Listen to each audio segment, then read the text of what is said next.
Thankful ang cast ng Black Rider sa pagtaas ng ratings ng Kapuso Fall Action Drama Serye.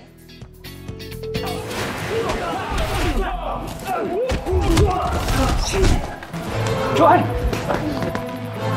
Tumasa kayo!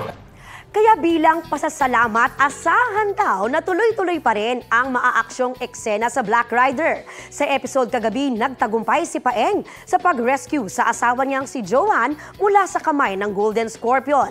Sa tulong yan ni Black Rider na muling nakaharap ang mortal niyang kaaway na si Calvin. Sa exclusive na pagbisita ng inyong kumare sa taping ng Black Rider, na ichika ng cast members na dapat abangan ang Kapuso guest stars na lalong magpapa-intense sa upcoming episodes.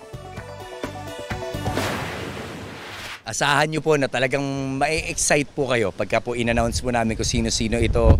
Malapit na pong maipalabas yung mga eksena ni Yorme, pati ni Joaquin Dumagoso.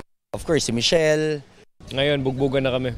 Bugbugan talaga, as in hand-to-hand, barilan, lahat.